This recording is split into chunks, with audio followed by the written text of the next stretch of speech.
Depuis plusieurs années, Colruyt trie ses déchets. Ici, au centre de collecte, les cartons dans lesquels les marchandises étaient emballées sont mis sous presse pour former des ballots destinés au recyclage. Les plastiques d'emballage sont également triés et recyclés. Colruyt est conseillé par Valipac, un organisme qui centralise la responsabilité de recyclage des emballages industriels. Pour le groupe Colruyt, le traitement des emballages et des déchets d'emballage est essentiel et doit se faire de manière responsable. Mais dans le cas d'un distributeur, les emballages se retrouvent partout dans la chaîne. C'est pourquoi nous avons adhéré à Valipac. Valipac s'occupe de la collecte des données pour les transmettre aux autorités et stimule le marché en proposant éventuellement des primes pour dynamiser les taux de collecte. Jamais les entreprises belges n'ont recyclé autant de déchets que l'an dernier. 86,2% des 717 000 tonnes de déchets d'emballage industriel ont été recyclés, soit près de 5% de plus qu'il y a 5 ans, selon Valipac. La Belgique devient ainsi le chef de file européen.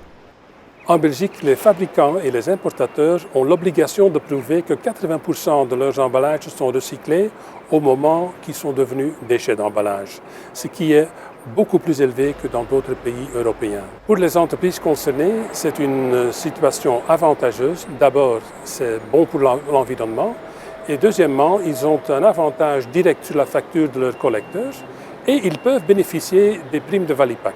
En 2015, nos entreprises ont recyclé presque tous les déchets d'emballage en carton, soit une augmentation de 4% par rapport à 2010. 3/4 des emballages en bois ont également été recyclés, soit une hausse de 10%, et 56% des déchets d'emballage en plastique. Des chiffres qui devraient encore augmenter dans les années à venir.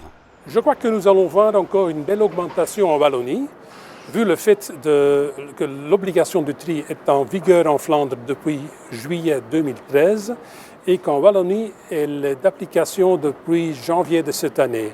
Donc l'obligation de bien trier le bois, le carton, les plastiques, le verre et les métaux.